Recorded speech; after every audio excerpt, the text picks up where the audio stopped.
الذي أرسله بالحق بشيرا ونذيرا وداعيا إلى الله بإذنه وسراجا وقمرا منيرا فقد قال الله تعالى في كلامه المجيد وفرقانه الحميد أعوذ بالله من الشيطان الرجيم بسم الله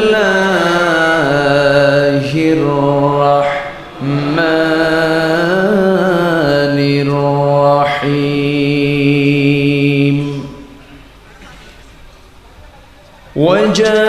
وجاهدوا في الله حق جهاده هو اجتباكم وما جعل عليكم في الدين من حرج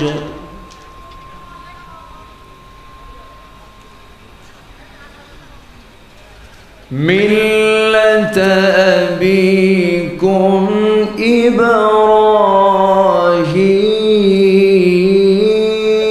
إبراهيم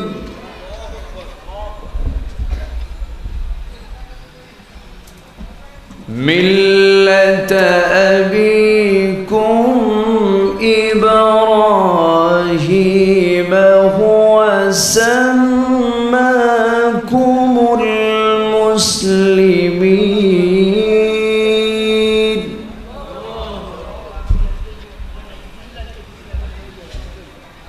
من قبل وفي هذا ليكون الرسول شهيدا عليكم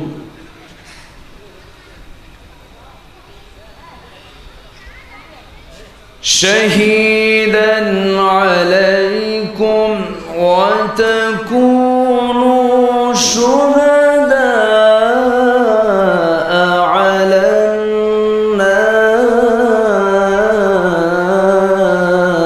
الناس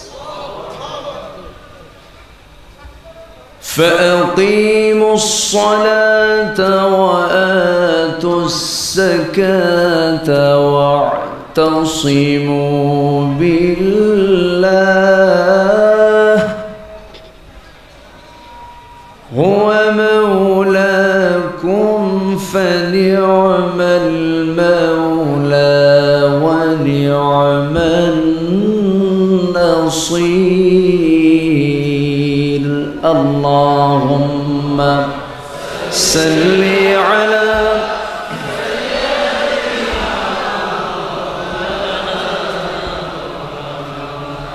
وعلى آل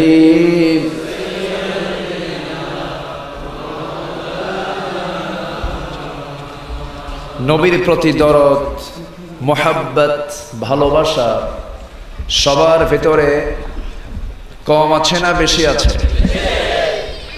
যদি বেশি থাকে একটু বেশি আওয়াজ দিয়ে নবীর প্রেমে মাতোয়ারা হয়ে জবান খুলে জোড় কণ্ঠে সবাই হৃদয় থেকে বলুন আল্লাহুম্মা সাল্লি আলা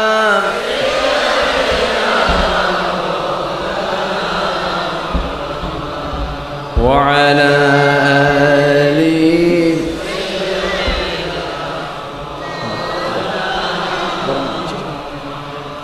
রাসূল আমার হৃদয় মাঝে ভুলতে পারি না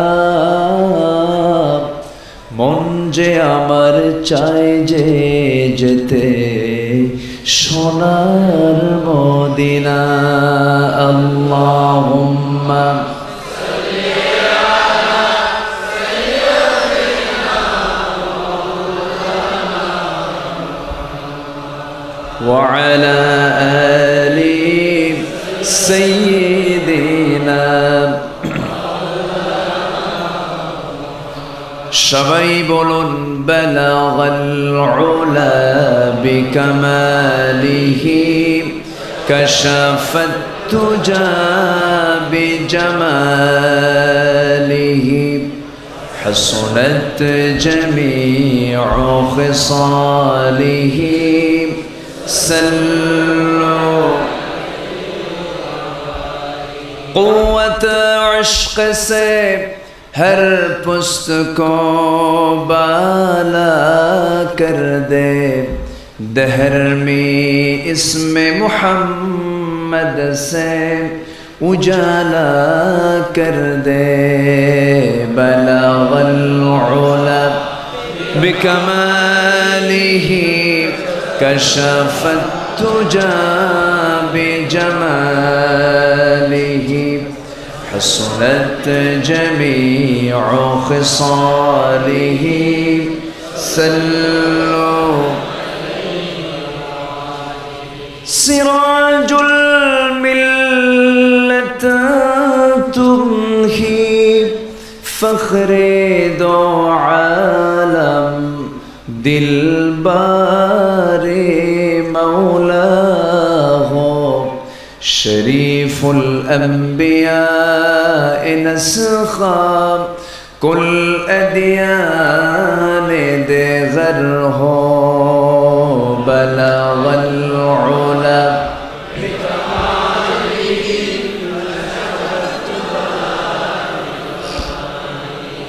حسنت جميع خصاله صلوا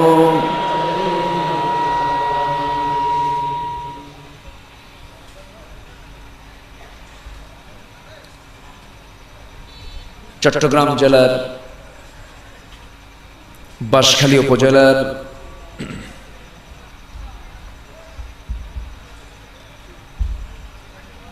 পূর্ব সাধনপুর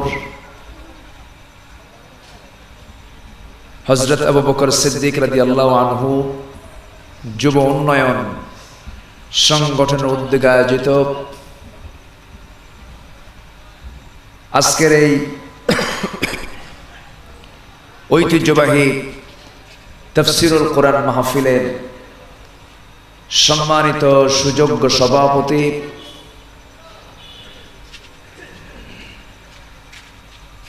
বিশিষ্ট সমাজসেবক জনাব আব্দুল জব্বার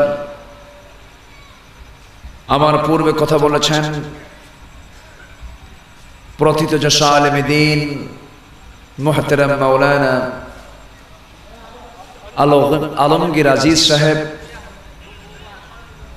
আজকের এই প্রোগ্রামের সম্মানিত প্রধান অতিথি বাঁশখালী উপজেলা পরিষদের সম্মানিত সুযোগ্য চেয়ারম্যান জনাব অধ্যক্ষ মাওলানা জহিরুল ইসলাম, আমার পূর্বে সাড়া জাগানোর সঙ্গীত গেয়ে সবার হৃদয়ে মণিকোঠায় স্থান করে নিয়েছেন আমার স্নেহধন্য ইসলামী সঙ্গীত শিল্পী, এই চট্টগ্রাম অঞ্চলের কৃতি সন্তান জনাব শিল্পী নিয়ামতুল্লাহ নিজামী সহ উপস্থিত সম্মানিত অতিথিবৃন্দ,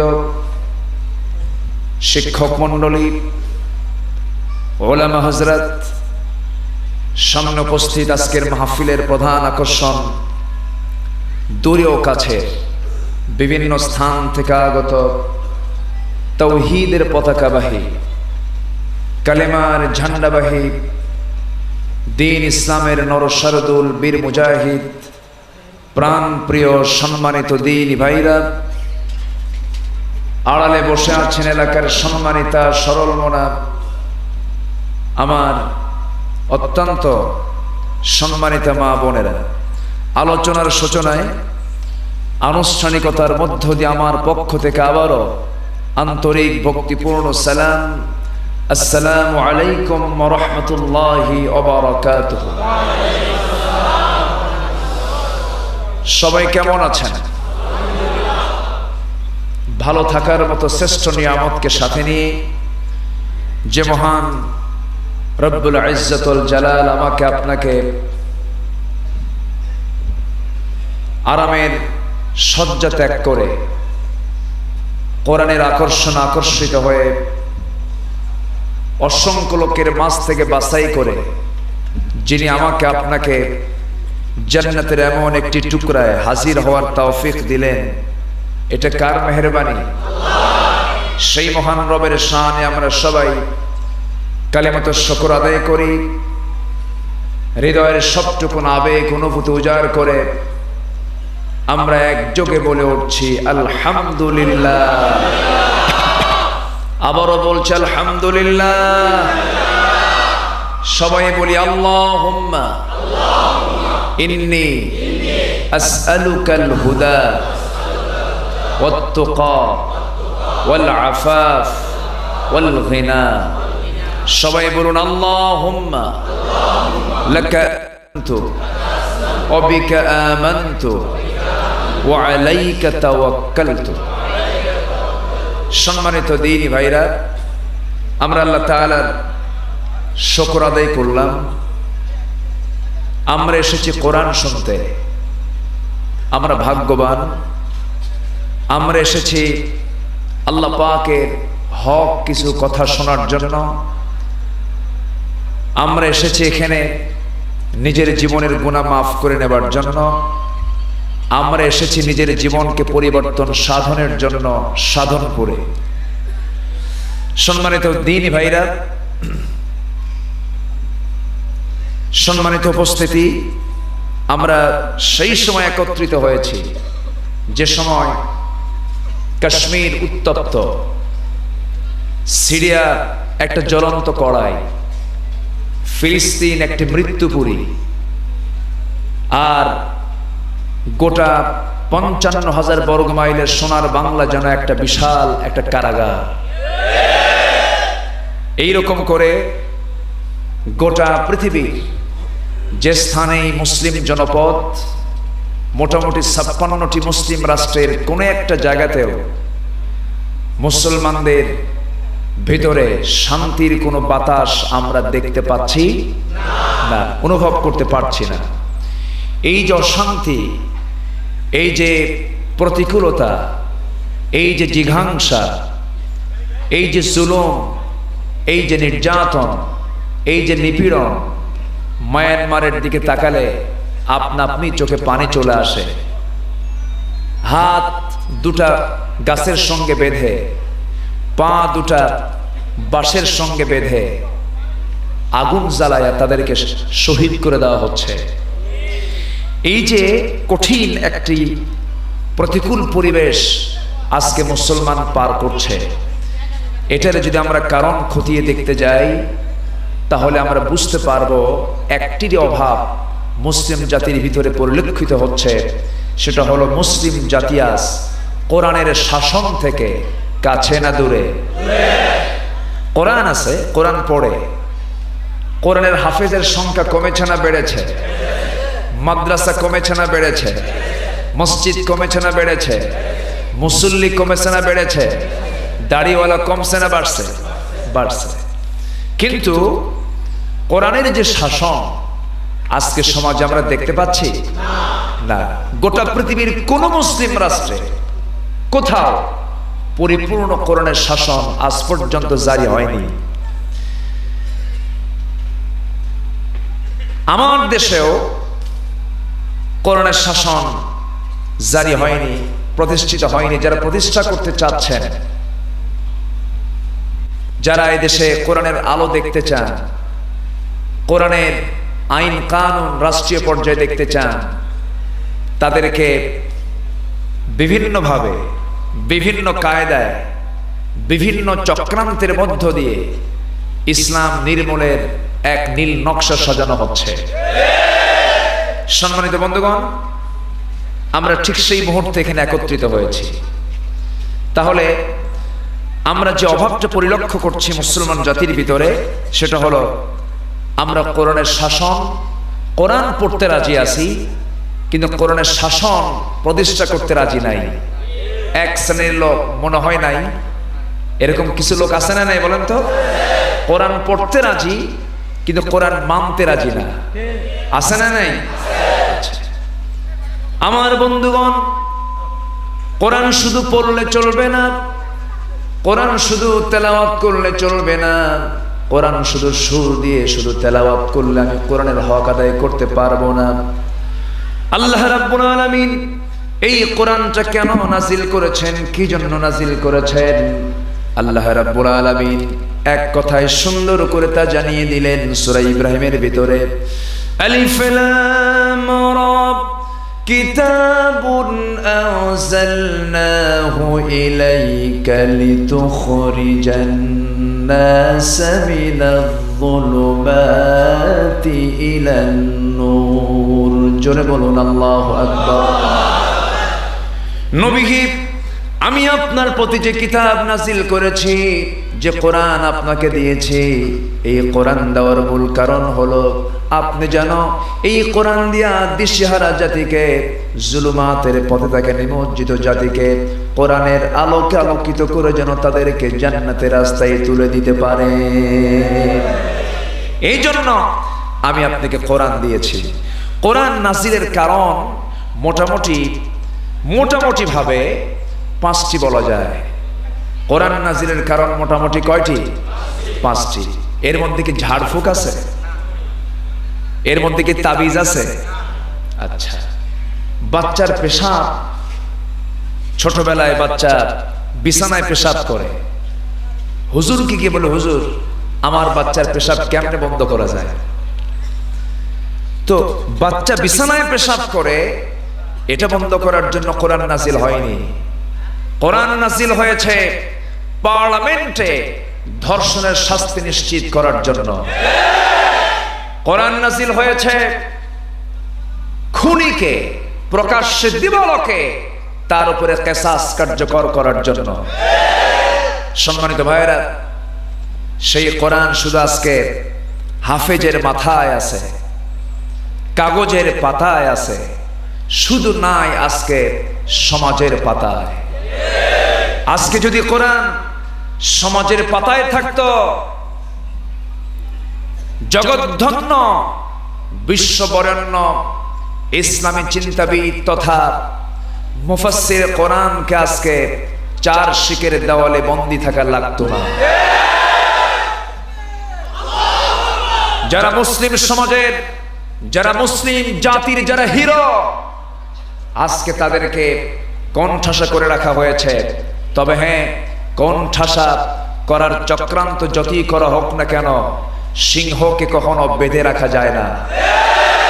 মুসলমান বিড়ালের জাতি নয়, মুসলমান সিংহের জাতি। সিংহের গর্জন দিয়া, সিংহের তর্জন গর্জনে প্রয়োজনে শহীদ হব, না হয় বাঁচব।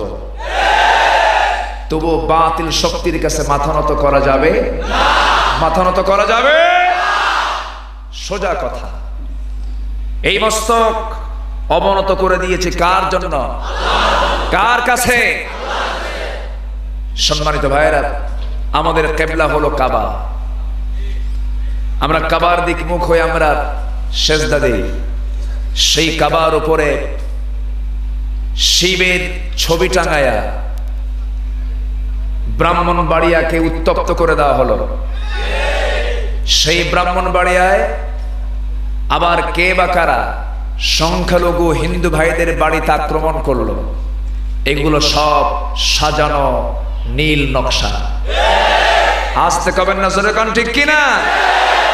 তারা চায় মামলা দিয়া সবাইকে কোণঠাসা করতে। আল্লাহর মামলা আছে না নাই? আল্লাহর মামলা আছে না নাই? দুনিয়ার মামলায় হয়তো 60-70 বছরই সব শেষ হয়ে যাবে, কিন্তু আখিরাতের মামলা কি শেষ হবে? শেষ হবে? শেষ হবে না। সেই দিন সবার সামনে আছে না নাই? আসতে বলবেন না, আছে না নাই? ওরা ইসলাম চায় না। কেন চায় না? ওরা মনে প্রাণে ইসলামকে ভালোবাসে না। মনে প্রাণে যদি ভালোই বাসে, আমি মুসলমান, আমার বউ কেমনে খ্রিস্টান হয়? আমি মুসলমান, আমার স্বামী কেমনে ইহুদি হয়? আমি মুসলমান, আমার স্বামী কেমনে চক্রবর্তী হয়? সম্মানিত ভাইরা, উচিত কথায় বন্ধু বেজা, একটা কথা আছে, যখন কথা বলি তখন বলে হুজুর এগুলো কি কন, এগুলোই তো কথা।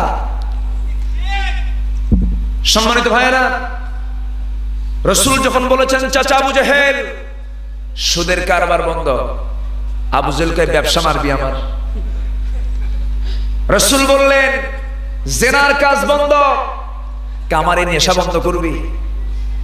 রাসূল বললেন সমস্ত নেশার জগৎ থেকে নিবৃত রাখতে হবে সমাজকে, মাদকাসক্ত হওয়া যাবে না, কামারি নেশা বন্ধ করে দিবি।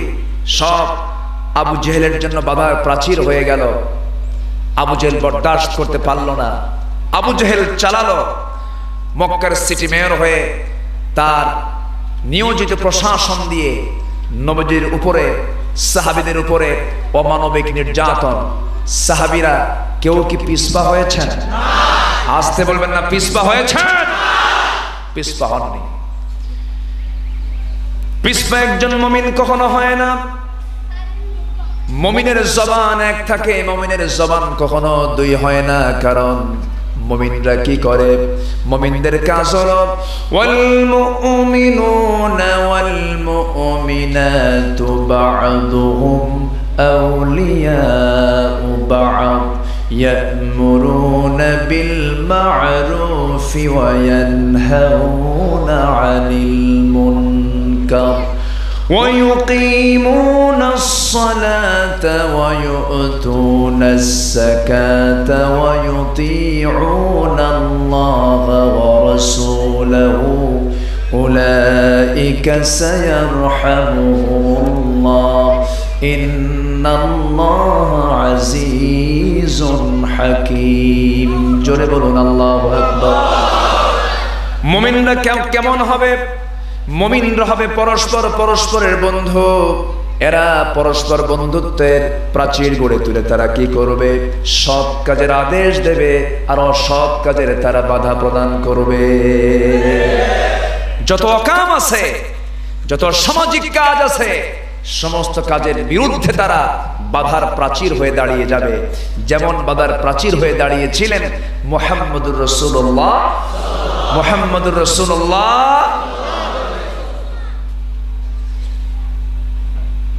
আবু জেহেল সে ছিল তার উল্টা। আবু জেহেলরা কি, ওদের চরিত্র কি, আল্লাহ রাব্বুল আলামিন তাও জানিয়ে দিলেন। তারা কি দায়িত্ব পালন করে? তারা দায়িত্ব পালন করে ইয়ামুরুনা বিল মুনকারি ওয়া ইয়ানহাউনা আনিল মা'রুফ।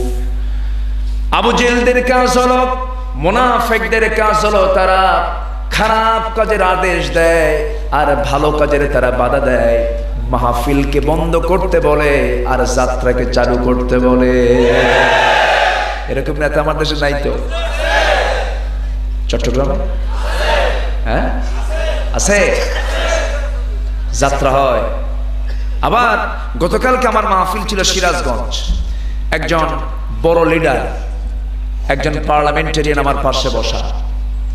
তিনি গত বছর আমার আমি বলেছিলাম যে যিনি মাহফিলের সভাপতি হবেন তিনি কখনো যাত্রা কমিটির সভাপতি হতে পারেন না। উনি আমারে দেখেই বলতেছে হুজুরের গত বছরের একটা বক্তব্য আমি আমল করি, এখন কোন যাত্রায় আর যাই না।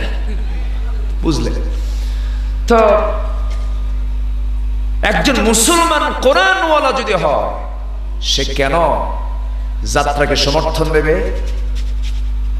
সে কেন অশ্লীল সিনেমাকে সমর্থন দেবে? যারা এই দিকেও থাকে ওই দিকেও থাকে তাদের পরিচয় হলো কোরআনের ভাষায় তারা হচ্ছে মুনাফিক। তারা কি? মুনাফিক। মুনাফিকের কিছু আলামত রাসূল তুলে ধরেছেন। মুনাফিকের আলামত, নিদর্শন হলো কয়েকটা। যেরকম সবকিছুর কিন্তু একটা নিদর্শন থাকে। যেরকম কোথাও যদি আমরা ধোঁয়া দেখি, ধোঁয়াটা প্রমাণ করে ধোঁয়ার নিচে কি আছে? আগুন আছে। আমরা যদি সূর্য পূর্ব আকাশে উদয় হতে দেখি তাহলে আমরা বলবো এটা কি প্রভাতের লক্ষণ না সন্ধ্যার লক্ষণ? প্রভাত, সকালবেলা হচ্ছে, সকাল হচ্ছে। আর যখন আমরা সূর্যটাকে পশ্চিম আকাশে দেখি তখন এটা গধূলি বেলা, সন্ধ্যাবেলা, সন্ধ্যা হতে চলছে, রাত হবে, এটা হচ্ছে রাতের লক্ষণ।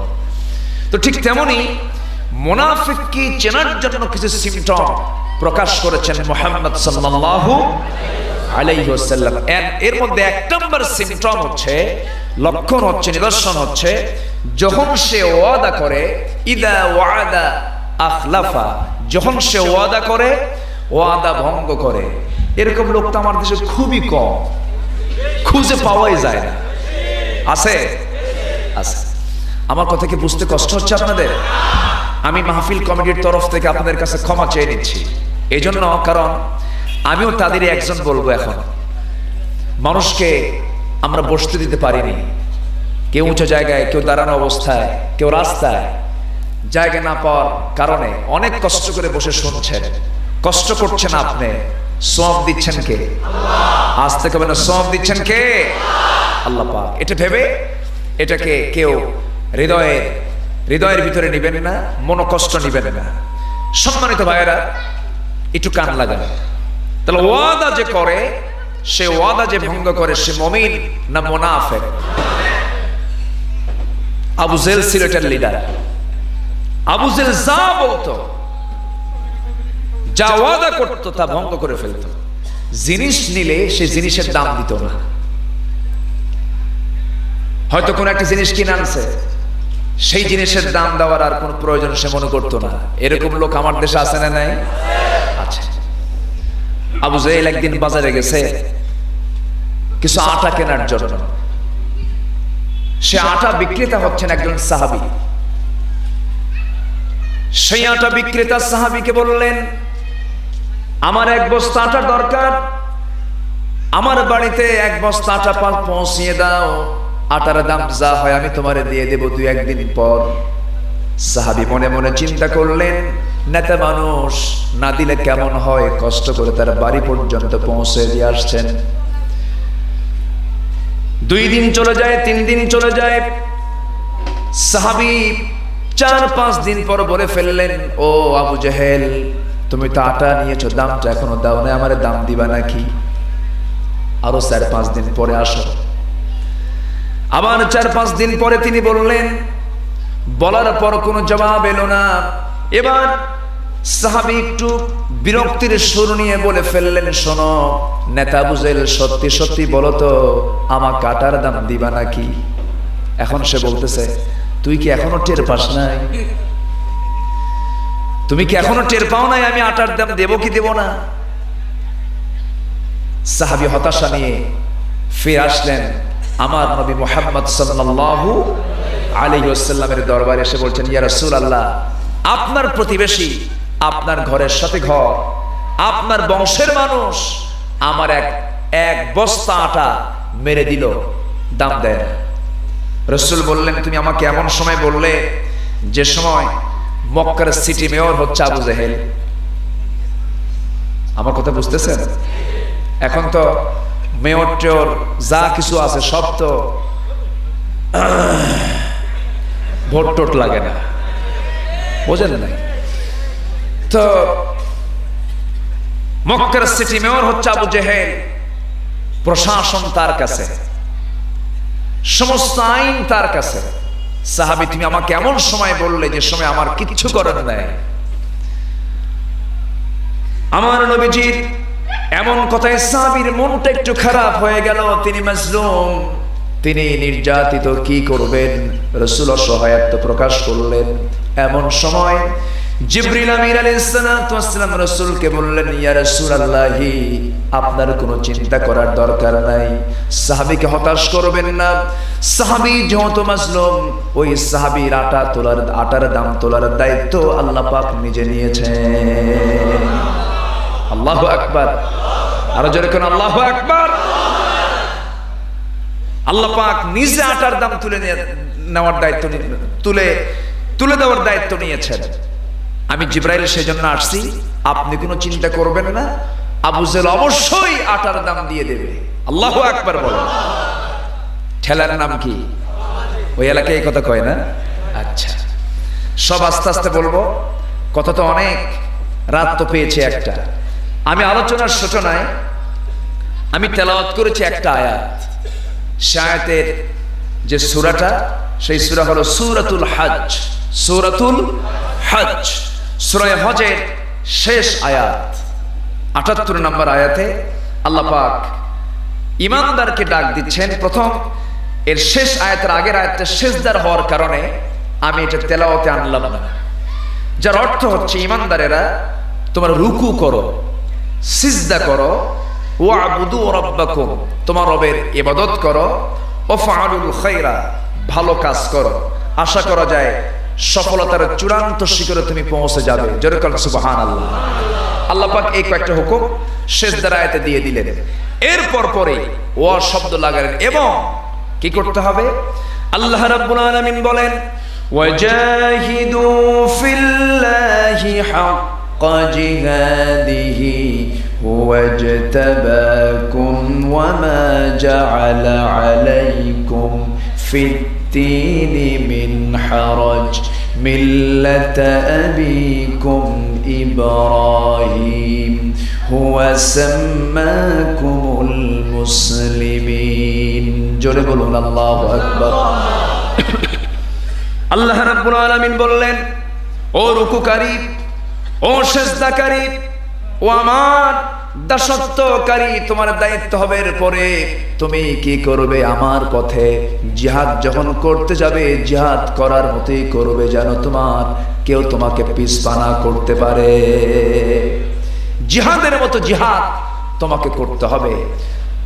জিহাদের সব হক আদায় করে তোমাকে জিহাদ করতে হবে। সম্মানিত ভাইয়েরা, জিহাদের নামে আমার দেশে কিছু বের হয়েছে, বোমা মেরে ইসলাম কায়েম করতে চায় একটা অপশক্তি। আমার তো বিশ্বাস, শতভাগ আমি নিশ্চিত, এই বোমা সিরিজের পিছনে, এরপর হোটেলে হামলা, রোডে হামলা, তারপরে কোর্টে হামলা, বিভিন্ন জায়গায় বোমা হামলা, এই যে হঠাৎ করে পিছন দিক থেকে সেই সমস্ত হামলাগুলো করার পেছনে অবশ্যই ইসরায়েলের গোয়েন্দা সংস্থা জড়িত। আসতে কবেন না, জোরে কোন ঠিক কিনা? এদের সাথে হক আলিম উলামার কোন সম্পর্ক থাকতে পারে? সম্মানিত ভাইয়েরা, সম্মানিত বন্ধুগণ, ওরা চায় ইসলামকে নির্মূল করার জন্য ইসলামী লেবাসধারী কিছু লোককে ওদের হাতের মধ্যে নিয়ে ইসলামকে নির্মূল করতে, কিন্তু পারবে না। জোরে বলি ইনশাআল্লাহ। শতবার চেষ্টা করা হচ্ছে, কিন্তু যখনই খুঁজতে যায় তখন তাদেরই লোক বের হয়ে যায়, ঠিক কিনা? তাদেরই লোক বের হয়ে যায়। তবে আমার বিশ্বাস, মিথ্যা দিয়ে হককে চাপায় রাখা যায় না। টুডে এন্ড টুমরো হক প্রজ্বলিত হয়ে উঠবে, বাতিল চিরতরে বাংলার জমিন থেকে নিশ্চিহ্ন হয়ে যাবে। এর জন্য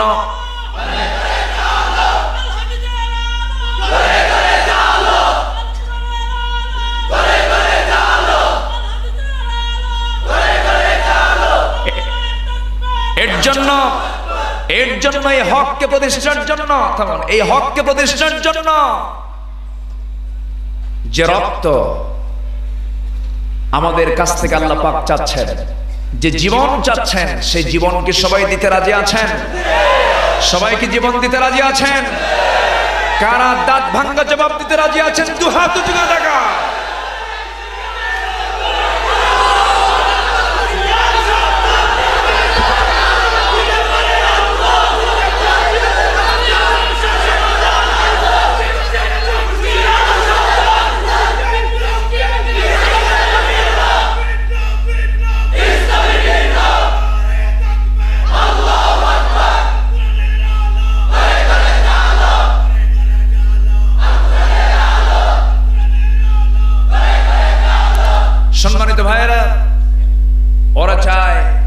মুখের ফুৎকারে দিনকে নিভায় দিতে।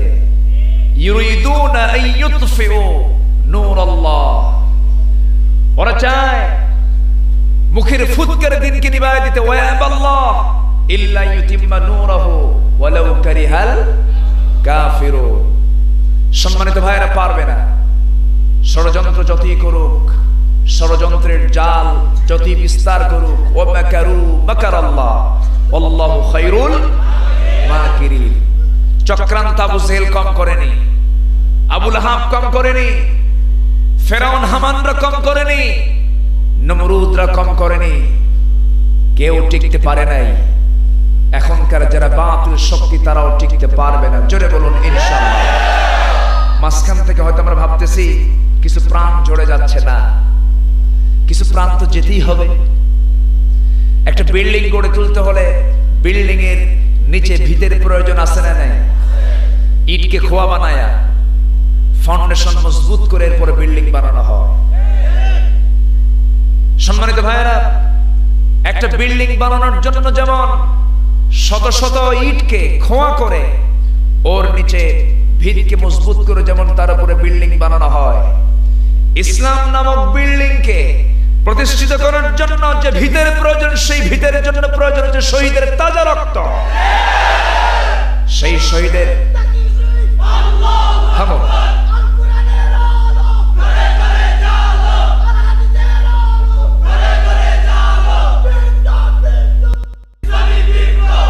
সেই শহীদের তাজা রক্ত বাংলার সবুজ মাটি, বাংলার সবুজ এই ঘাসের উপরে, সবুজ ভূখণ্ডে শহীদের রক্ত যখন স্পর্শ করেছে, এই মাটি উর্বর হয়ে বাতিল শক্তিকে বঙ্গোপসাগরে ডুবায় দেবে।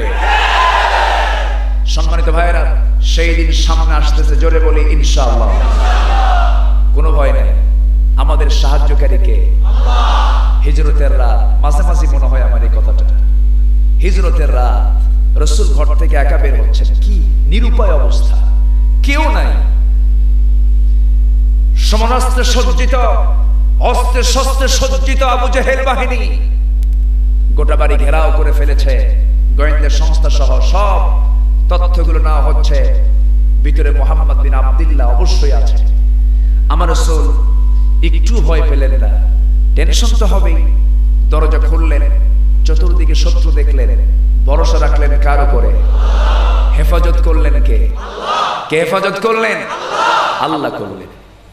আমার নবীজি বাইরে বের হবেন, বিশাল টেনশন তার ভিতরে কাজ করছিল। এক নম্বরের টেনশন হলো এই জন্মভূমির মায়া ছেড়ে আমাকে যেতে হচ্ছে মদিনার দিকে। অন্য কোনো টেনশন নয়। আরেকটা টেনশন হলো আমার মুহাজির সাহাবীরা কে কোথায় থাকলো জানি না। আমার নবীজি একাকী বের হলেন, সামনে যখন দেখতে পেলেন শত্রুপক্ষ চকচকে তরবারি নিয়ে দাঁড়ায় আছে, ঝনঝন করছে তরবারি গুলো। আমার নবীজি হাতের মধ্যে এক মুঠো বালু নিয়া আস্তে করে একদিকে নিক্ষেপ করলেন।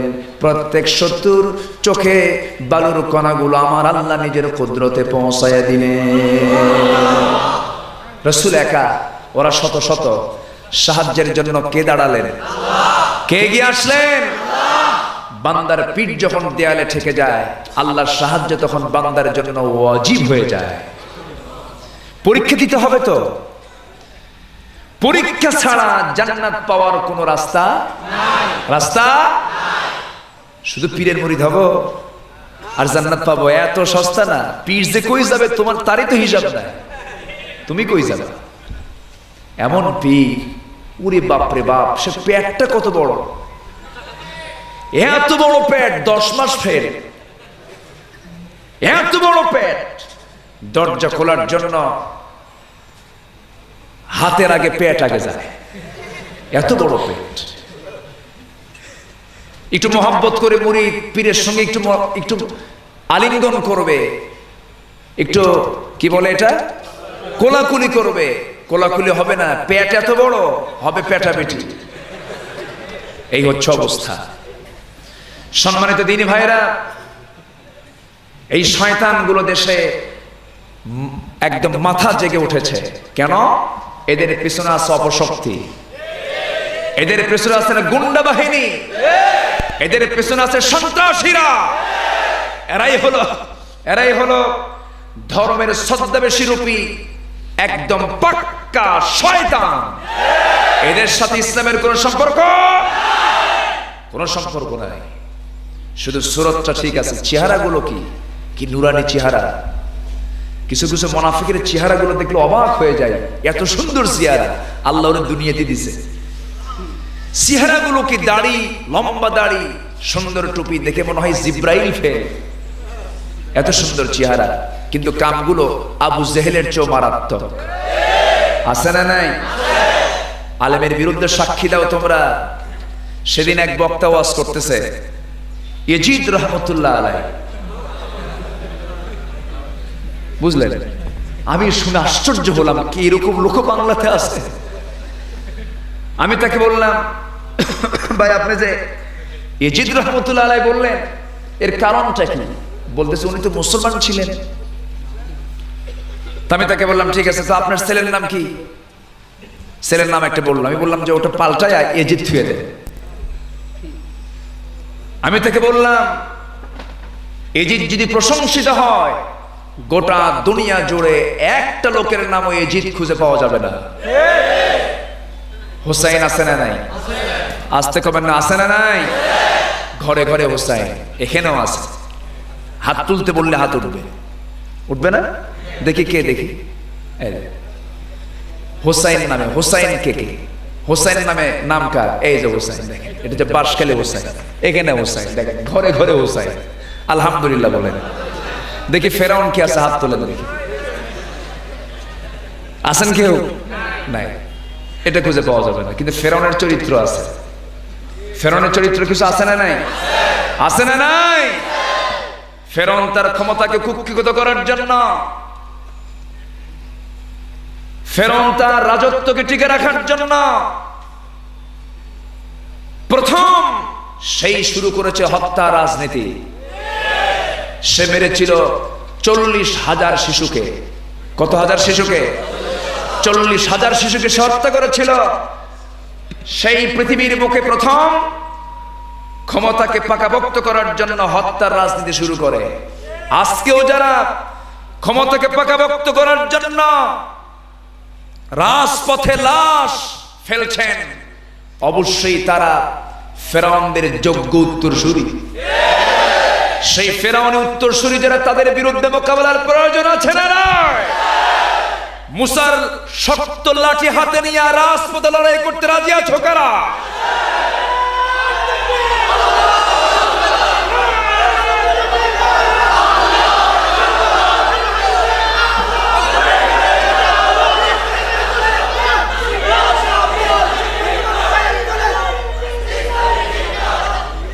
আল্লাহ সবার হাতকে কবুল করুন, জোরে বলি আমিন।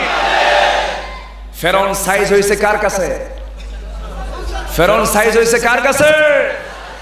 মুসার কাছে। নমরুদ সাইজ হয়েছে কার কাছে? ইব্রাহিম আলাইহিস সালাতু ওয়াস সালামের কাছে। সম্মানিত ভাইরা, যারা আজকে আলেমের পরিচয় দিয়া শাড়ির আঁচল ধরে থাকেন, আলেমের পরিচয় দিয়ে যারা বাতিল পন্থীর পেছনে মদদ যোগাচ্ছেন, একদিন আপনার জন্য বাংলার জমিন হারাম হয়ে যাবে। জোরে বলি ইনশাআল্লাহ। সেই সুদিন আসবে কি আসবে না? কেন আসবে? তার প্রমাণ হচ্ছে শহীদের রক্ত ঝরেছে। আলহামদুলিল্লাহ বলেন। শহীদের রক্ত বৃথা যেতে দেবেন না কে? শহীদরা জীবিত, এই ঘোষণা কে দিয়েছেন? আল্লাহ রাব্বুল আলামিন বলেন, ওয়ালা তাকুলু লিমান ইউকতালু ফি সাবিলিল্লাহি আমওয়াত বাল আহইয়াউ ওয়ালাকিন লা তাশউরুন। আল্লাহর পথে যারা, আমার পথে যারা জীবন দেয়, তোমরা তাদেরকে মৃত বলো না। তারা যে জীবিত তোমরা তো অনুধাবন করতে পারো না। শহীদ মানে হলো সাক্ষী। সাক্ষী কি কখনো মরা হয় নাকি? সাক্ষী কি হয়? জিন্দা। সাক্ষী তো কখনো মৃত হয় না। যে সাক্ষী দিতে যায় সে কি মরালো না জিন্দা লোক? শহীদ মানে হলো সাক্ষী, আর যিনি সাক্ষী হবেন তিনি জীবিত হবেন। এই সাক্ষ্য আমার নয়, এই কথা আমার নয়, এই কথা বলেছেন আমার আল্লাহ পাক। সম্মানিত ভাইয়েরা, কথা তো অনেক কষ্ট হচ্ছে না তো আপনাদের? ওইদিকে কিন্তু আবু জেহেল কিন্তু আটার দাম দেয়নি, দাম তোলার দায়িত্ব কে নিয়েছেন মনে আছে আপনাদের? সব বলবো, ভাবতেছেন যে হুজুর মনে ভুলে গেল, বলি নাই। কোরআন নাজিলের কারণ হচ্ছে মোট কয়টা? 5টা। কয়টা কারণ? 5টা কারণ। 5টি কারণের 1 নম্বর কারণ হলো কোরআন নাজিল হয়েছে হেদায়েতের জন্য।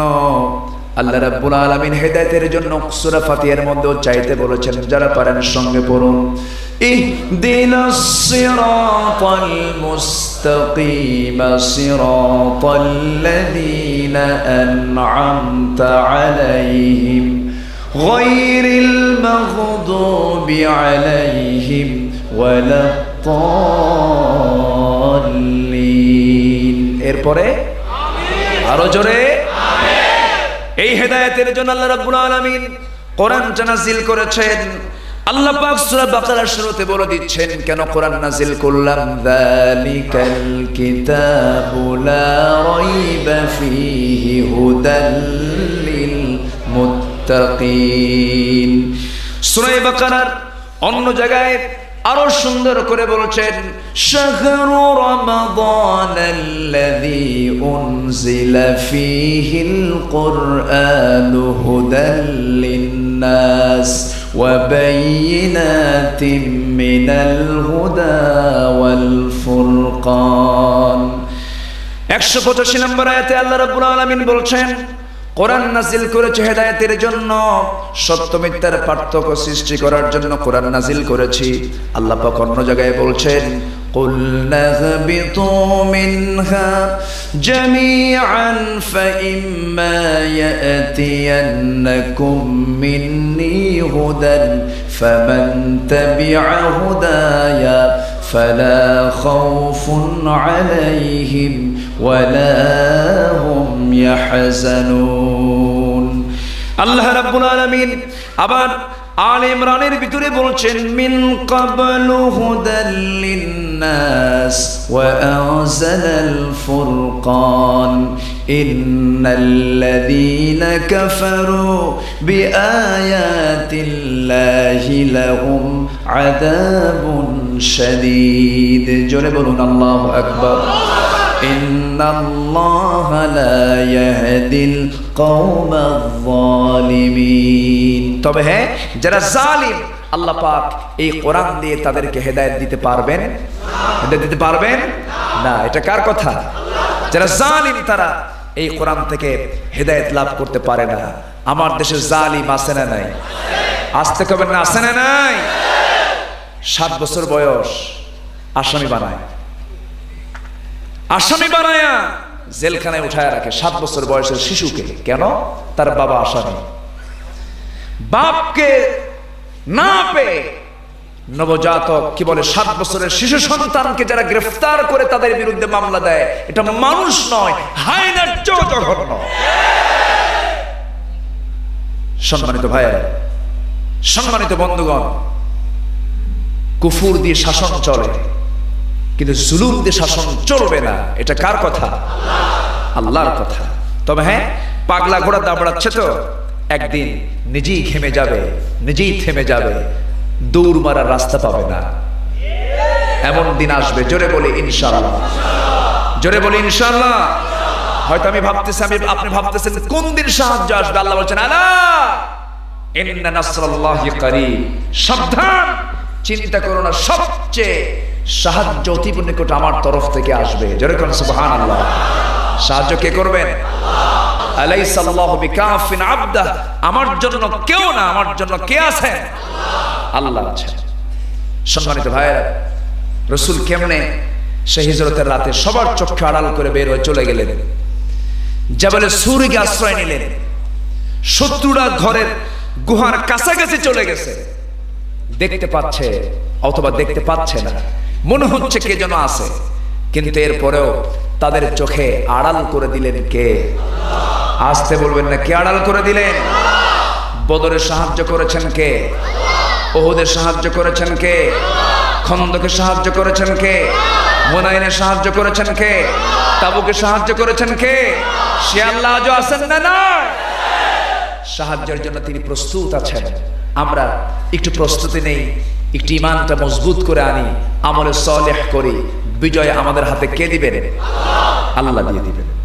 এই জন্য আল্লাহ রাব্বুল আলামিন বলেন, ওয়াজাহিদু ফিল্লাহি হাক্কা জিহাদিহি হুয়া ইজতাবাকুম ওয়া মা জাআলা আলাইকুম ফিদ-দীনি মিন হারাজ মিল্লাতা আবিকুম ইব্রাহিম। জোরে বলুন আল্লাহু আকবার। তোমরা আল্লাহর রাস্তায় জিহাদ করো, যেমন করে জিহাদ করতে পারো। যদি জিহাদ না করো তাহলে কি হবে? ইল্লা তানফিরু ইউআযিবকুম আযাবান আলীমা ওয়া ইস্তাবদিল কওমান গায়রাকুম ওয়া লা তাদুররুহু শাইআ। জোরে বলুন আল্লাহু আকবার। যদি পলায়ন করো, যদি ফিরে যাও জিহাদের ময়দান থেকে, যদি কাপুরুষের মতো ফিরে আসো, তাহলে কি হবে?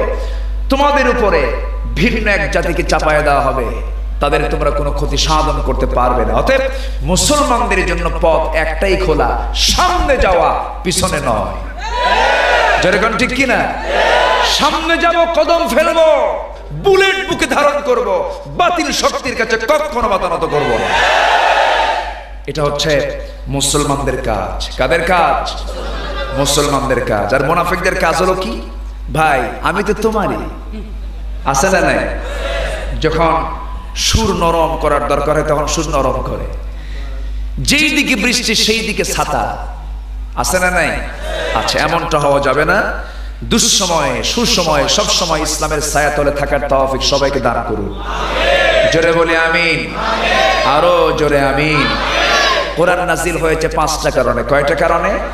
5টি কারণে। নাম্বার 2 কারণ হচ্ছে, কোরআন নাজিলের মূল কারণ হলো ইসলামকে বিজয়ী হিসাবে প্রতিষ্ঠিত করার জন্য। ইসলাম পরাজিত থাকবে এটার জন্য কোরআন নাজিল হয়নি। ইসলাম পরাজিত থাকবে, কোরআন তেলাওয়াত হবে, এটা কেমন কথা?